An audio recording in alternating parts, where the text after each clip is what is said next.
Baru-baru ini, sebuah kasus pelecehan seksual yang viral terjadi dengan terduga tersangka adalah seorang artis, MC, penyiar sekaligus owner dari Lawless Burger Bar yang bernama Gofar Hilman.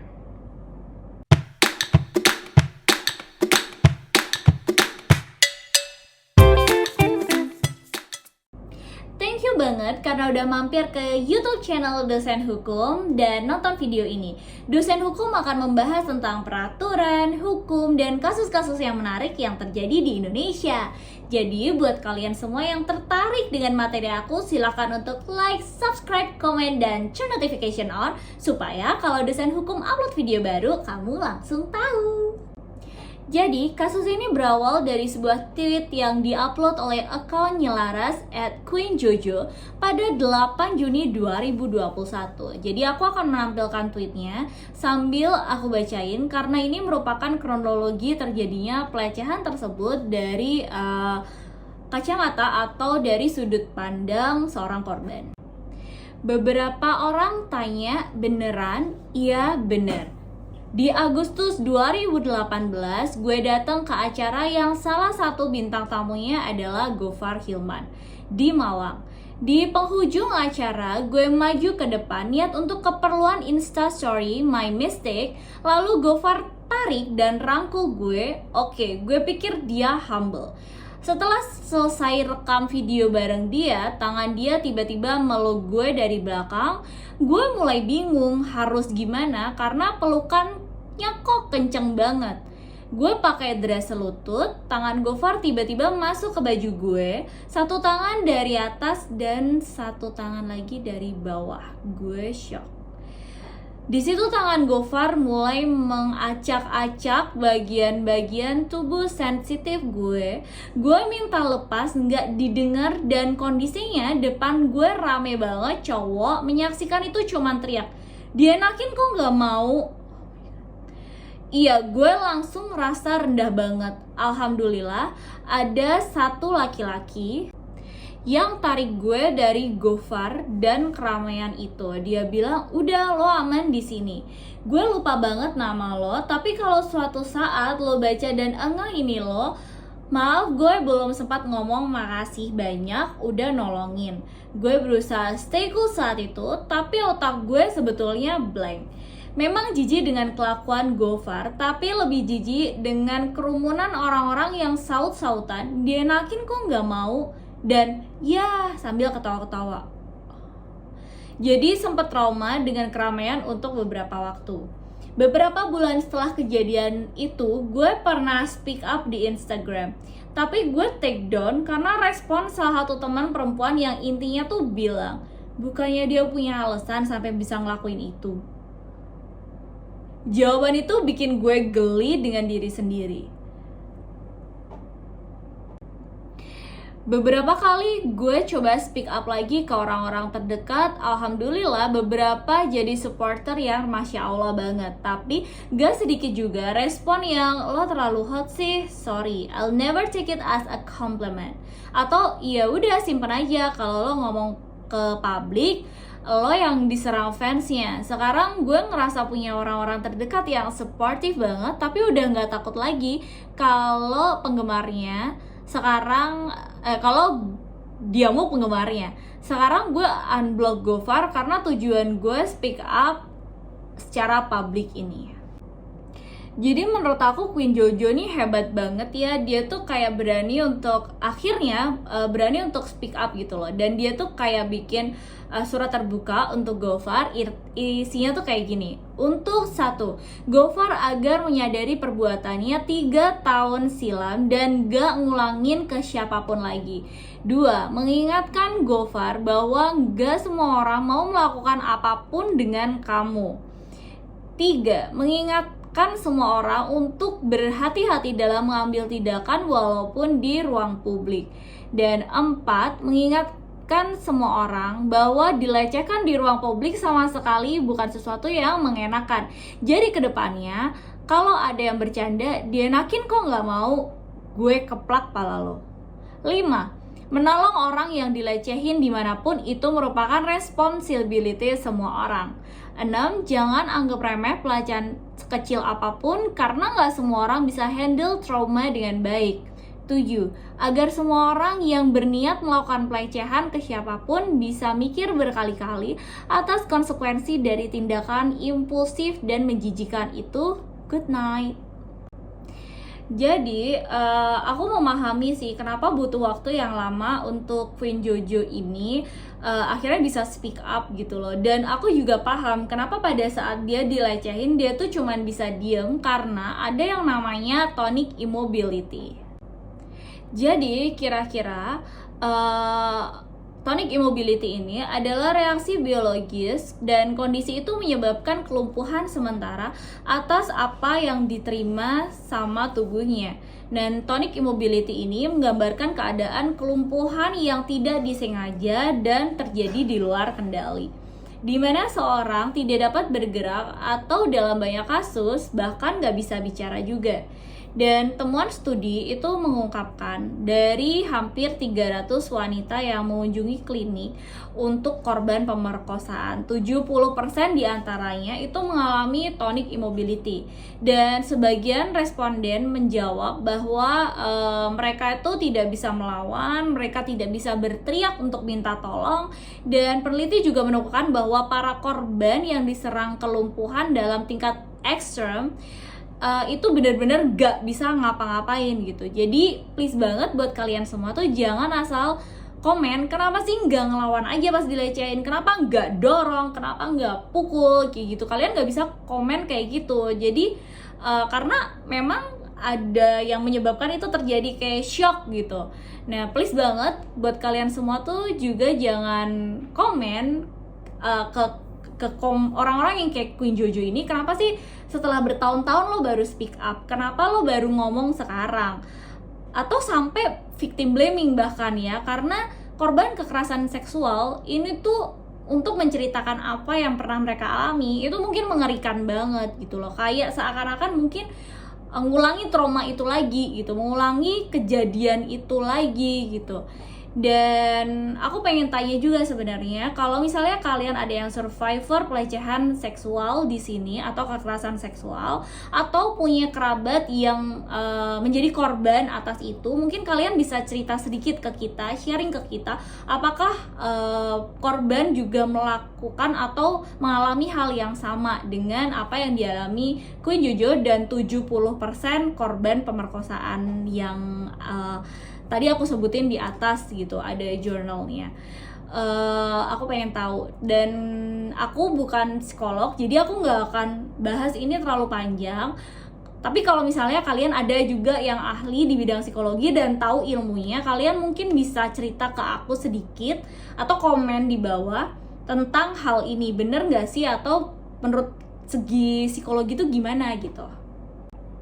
Kemudian setelah kasus ini menjadi ramai, akhirnya Gofar Hilman pun membuat pernyataan sebagai berikut. Aku juga akan bacain.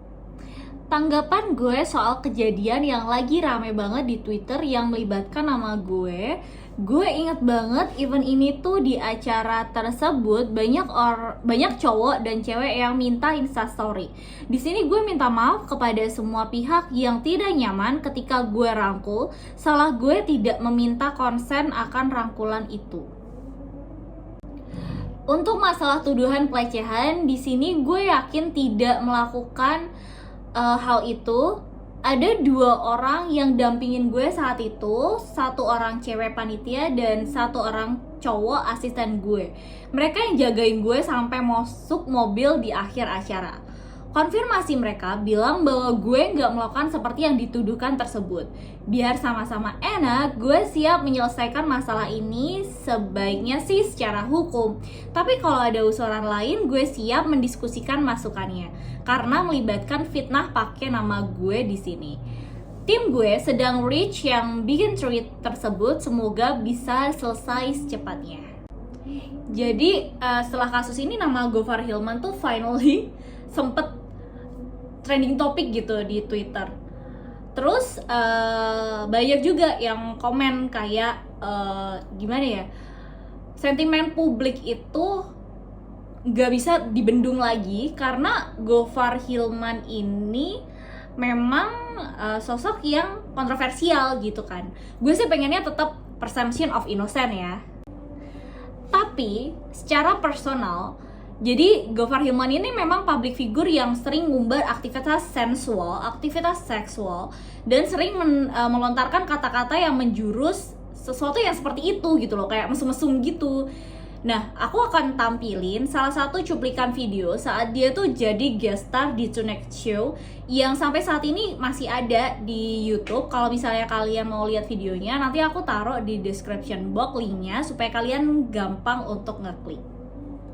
Gofar ini gosipnya pernah berhubungan badan dengan lebih dari 100 wanita. Astagfirullahaladzim, Gofar. Gimana, Far? Salah. Ini dari riset, dari riset. Penyakit kelamin. Salah. Gue revisi. Berapa? Pas umur 21.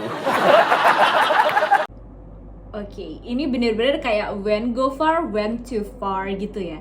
Nah, kemudian pada tanggal 10 Juni 2021 akhirnya Komnas Perlindungan Perempuan memberikan siaran pers tentang pelecehan seksual yang diduga dilakukan oleh GH dengan judul Dukung Pengungkapan Kasus Guna Pemulihan Korban, Memutus Impunitas dan Mencegah Kejadian yang Berulang.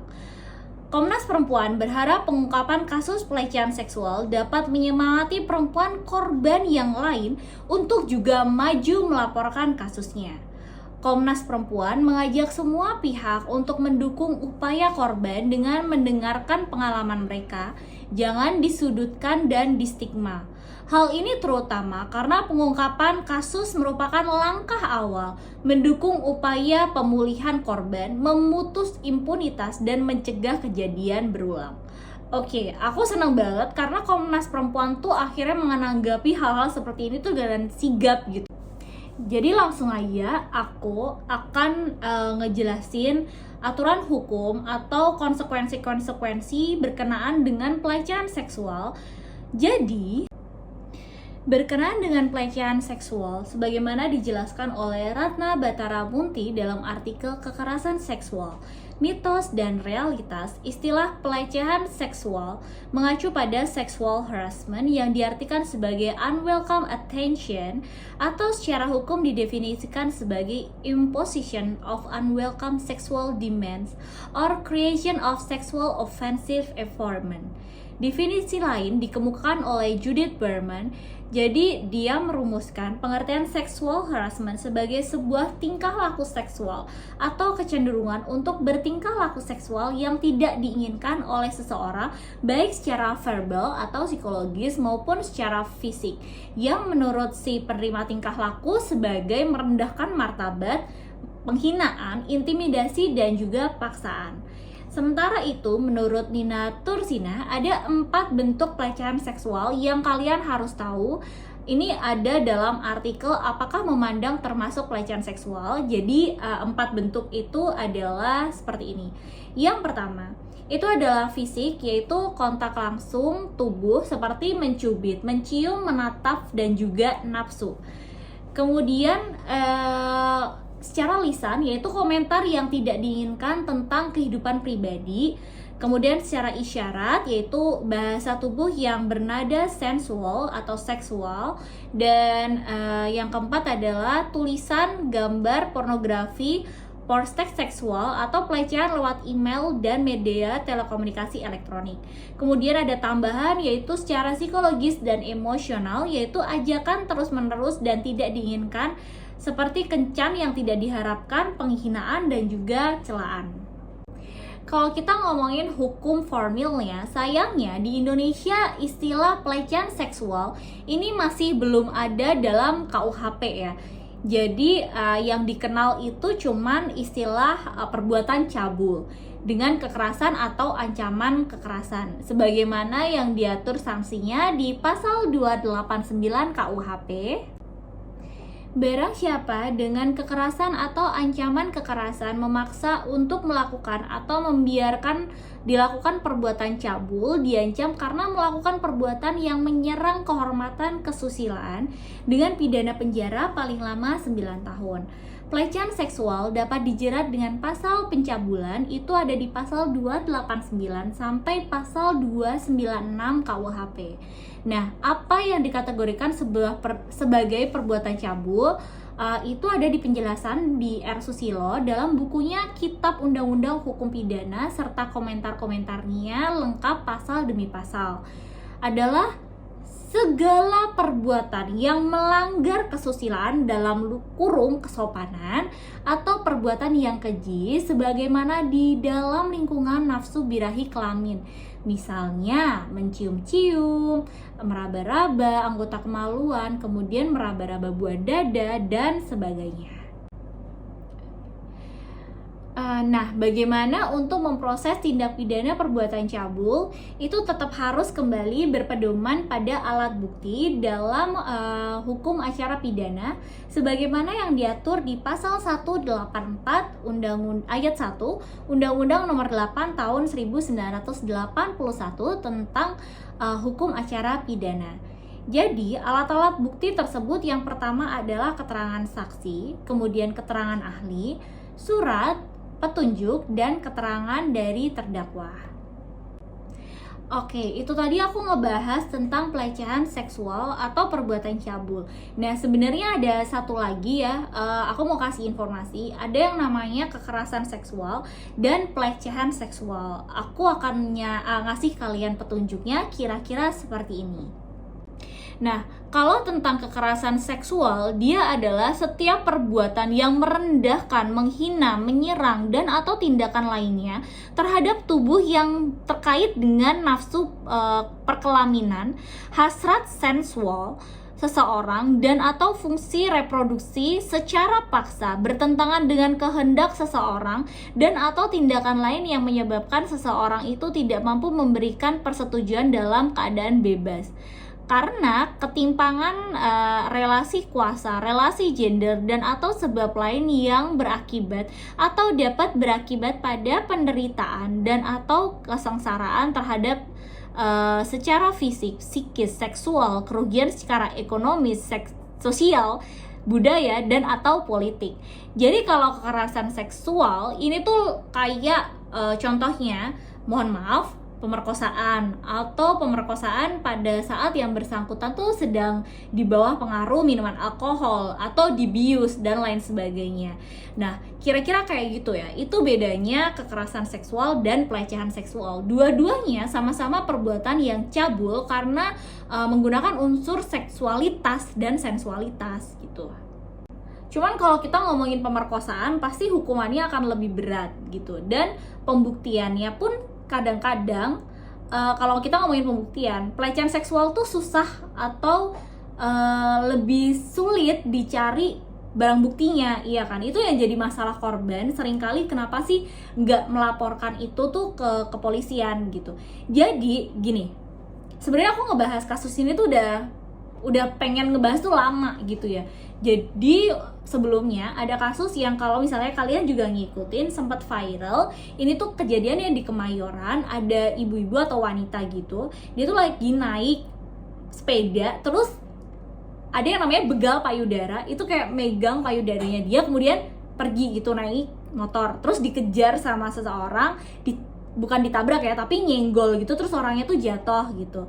Nah, kalau misalnya nggak sampai jatuh kayak gini, terus wanitanya itu yang dibegal payudara itu ngelaporin ke polisi, mungkin agak susah juga kan, karena nggak ada barang buktinya secara langsung. Dia harus kayak nyari saksi gitu, dan tahu secara pasti misalnya nomor, plat nomor, dan lain sebagainya, kayak gitu kan. Ada juga beberapa kasus pelecehan seksual yang terjadi yang sebenarnya aku tuh udah pengen bahas ini tuh lama gitu loh. Jadi tapi ada trigger yang Gofar Hilman ini, jadi aduh ini tuh banyak banget, kasus pelecehan seksual tuh banyak banget, OMG.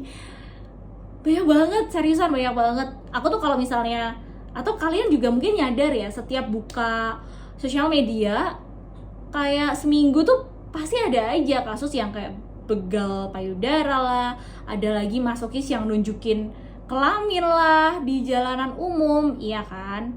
Nah, oke, tenang. Selanjutnya aku akan ngasih tahu apa yang harus kamu lakukan kalau kamu itu jadi korban dari perbuatan cabul. So, dengerin ini baik-baik, catat, dan ingat baik-baik di kepala kalian. Kalau misalnya amit-amit aku nggak ngedoain, tapi kalau sampai ini terjadi, kalian harus ngelakuin apa yang aku sampein. Yang pertama harus kalian lakukan adalah tentu saja pastikan keselamatan diri kalian terlebih dahulu. Kalau misalnya memungkinkan, lawan pelaku, kemudian cari tempat yang aman. Dan kalau memungkinkan, cari orang untuk meminta bantuan. Tapi ini kalian juga harus hati-hati banget, karena kita nggak akan pernah tahu ya, manusia tuh kadang-kadang mengerikan. Kalian nggak akan pernah tahu apakah orang ini tuh bisa kita mintain pertolongan atau enggak. Jadi yang pertama harus kalian lakukan benar-benar adalah memastikan keselamatan diri kalian terlebih dahulu. Kemudian, kamu harus yakin, kamu harus menguatkan diri, karena kamu itu nggak salah. Kamu harus tahu kalau kamu itu nggak salah. Meskipun baru mengalami hal yang sangat mengerikan, kamu harus menguatkan diri kamu. Jangan pernah salahkan diri sendiri atas hal buruk yang menimpa kamu.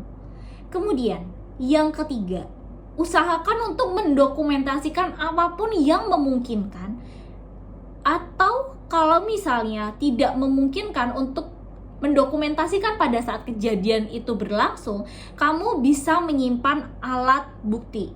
Terutama ini untuk korban kekerasan seksual ya. Kalian gak boleh mandi maupun membersihkan tubuh. Aku tahu pasti kayak ada dorongan untuk pengen cepet-cepet membersihkan diri gitu. Kayak mungkin kalian kayak jijik gitu sama diri sendiri, atau kayak aduh pengen bersih-bersih gitu kan. Nah, aku minta kalian untuk sekeras apapun keinginan itu datang, kalian tidak boleh membersihkan diri.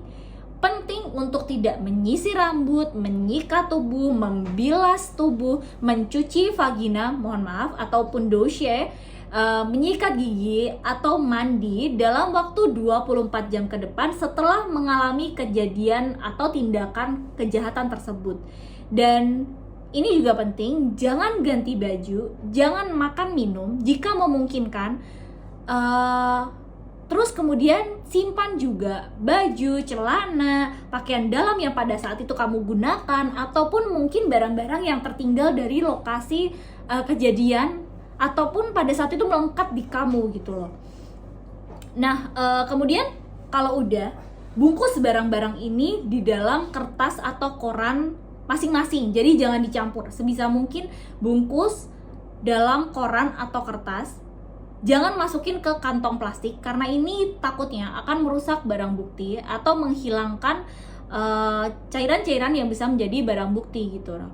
Kalau misalnya kamu adalah korban kekerasan seksual. Nah, semua ini penting dilakukan untuk menjaga residu cairan tubuh atau jejak DNA pelaku yang mungkin menempel, untuk memudahkan polisi itu melakukan penyelidikan dan penyidikan atas kasus kamu.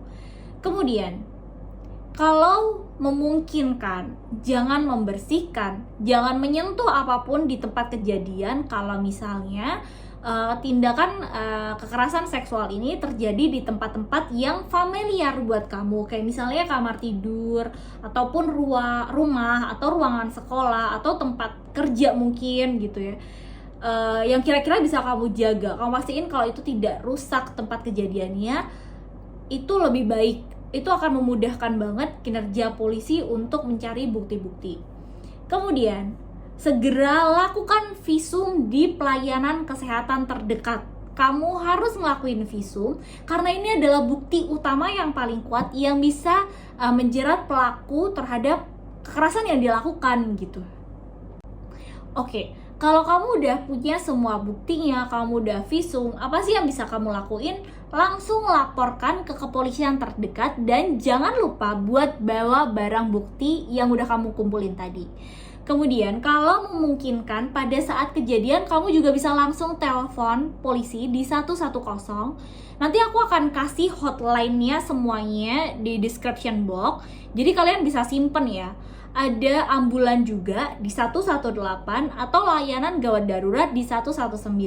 Hotline lainnya yang bisa banget kamu hubungi adalah Komnas Perlindungan Anak. Itu nomornya nanti aku taruh di description box. Ada juga, jadi kita tuh sebenarnya udah punya kesehatan jiwa dan pencegahan bunuh diri. Nomornya juga aku akan taruh.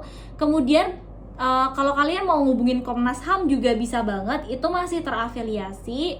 Ada juga call center Komnas Perempuan, layanan pengaduan masyarakat di Kemen PPPA. Ini situsnya adalah kemenpppa.go.id. Kemudian kalian juga bisa menghubungi LBH yang nanti aku akan taruh semua nomornya itu di description box. Please banget, kalian tuh nggak boleh takut, kalian harus yakin kalau misalnya laporan kalian tuh akan ditindaklanjuti gitu ya. Kalau misalnya ternyata emang nggak ditindaklanjutin gimana? Tenang aja. Sekarang itu kalian bisa ngelaporin ke ombudsman kalau misalnya laporan pelecehan seksual kalian tuh nggak ditindaklanjuti sebagaimana yang kalian harapkan. Nanti nomornya juga aku akan taruh di description box. Jadi semuanya aku akan taruh. Kembali lagi ke kasusnya Gofar Hilman. Setelah banyak banget pihak yang speak up dan mendukung korban, yang mana sejauh ini yang aku tahu cuma Nikita Mirzani ya yang ngedukung Gofar Hilman. Akhirnya Lawless Bugerbar yang disebut-sebut resto yang menempatkan Gofar Hilman sebagai salah satu foundernya itu memberikan statement seperti ini. Nah, silahkan komentar di bawah kalau kalian tuh penasaran atau pengen aku ngebahas soal pemecatan Gofar Hilman dari Lawless Burger Bar. Kayak misalnya gini, emang bisa ya direktur itu dipecat? Atau kayak gimana sih caranya mecat direktur sebuah PT? Gimana sih implikasi hukumnya? Atau kalian punya update tentang kasus ini? Kalian juga boleh banget komen di bawah. Mengenai kasus Gofar Hilman, ini sebenarnya kayaknya tuh masih bakal panjang banget karena bener-bener masih awal banget ya. Bahkan muncul banyak teori konspirasi gitu. Kayak misalnya ada aja yang ngatain korban, ada lagi yang nyambungin kasus ini tuh sama schizophrenia yang diderita korban dan lain sebagainya. Nah, kalau misalnya kalian pengen aku terus ngupdate tentang kasus ini, komen di bawah. Thank you banget udah nonton video ini sampai kelar. Jangan lupa untuk like, comment, subscribe, dan turn notification on. Jadi, kalau Dosen Hukum upload video baru, kamu langsung tahu. Dah.